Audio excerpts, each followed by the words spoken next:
എങ്ങനെയാണ് ഭൂമി, വസ്തുവുള്ള ആളുകൾ, അതുപോലെ തന്നെ വീട്, നമ്മുടെ സ്വന്തം നമ്മൾ താമസിക്കുന്ന വീട്, അത്തരത്തിലുള്ള അത്തരം അസറ്റുകൾക്ക് ഇത് കൊടുക്കണം, സക്കാത്ത് ബാധകമാണോ? വീടിന്, വസ്തുവിന് തുടങ്ങിയവയ്ക്ക് ഒന്നും സക്കാത്തില്ല. ബട്ട് ഈ വീടോ വസ്തുവോ വിൽപ്പന വസ്തു നേരത്തെ നമ്മൾ പറഞ്ഞു വിൽപ്പന വസ്തുവിന് സക്കാത്തുണ്ട്. അപ്പോൾ ഈ വീടോ വസ്തു വിൽപ്പനയ്ക്ക് വെച്ചിരിക്കുകയാണെങ്കിൽ, അത് പരസ്യപ്പെടുത്തിയിട്ടുണ്ടെങ്കിൽ, അത് ബ്രോക്കറോട് പറഞ്ഞിട്ടുണ്ട് അല്ലെങ്കിൽ ഓൺലൈൻ ഇട്ടിട്ടുണ്ട്, ആൾക്കാർ വരുന്നു പോകുന്നു, അവർ പരസ്യപ്പെടുത്തിയിട്ടുണ്ടെങ്കിൽ അത് കച്ചവട വസ്തു എന്ന കാറ്റഗറിയിലോട്ട് പോയി. അപ്പോൾ നമ്മൾ അതിൻ്റെ എന്നാണോ മാർക്കറ്റ് വില അത് നമ്മളെ കണക്കിൽ പെടുത്തുകയും വേണം. ഉദാഹരണത്തിന് 10 ലക്ഷത്തിൻ്റെ വസ്തുവാണ് വിൽക്കാനിട്ടിരിക്കുകയാണ്.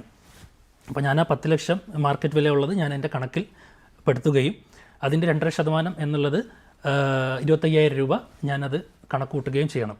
അത് എപ്പോഴാണോ, അതല്ലെങ്കിൽ ഇപ്പോൾ നിങ്ങളുടെ കയ്യിൽ ആ പൈസ ഇല്ല കൊടുക്കാൻ, 25,000 രൂപ ഇല്ല കൊടുക്കാൻ, വിറ്റിട്ട് വേണം കൊടുക്കാൻ, അങ്ങനെയാണെങ്കിൽ അത് വിൽപ്പനയ്ക്ക് ശേഷം കൊടുക്കുക. അതിനിപ്പോൾ ചിലപ്പോൾ 2-3 കൊല്ലം എടുത്തു കഴിഞ്ഞാൽ 2-3 കൊല്ലത്തിൻ്റെയും നമ്മൾ ഈ ലാസ്റ്റ് ഒരുമിച്ച് കൂട്ടി വേണം കൊടുക്കാൻ. അതാണ് അതിൻ്റെ ശരിയായ രീതി.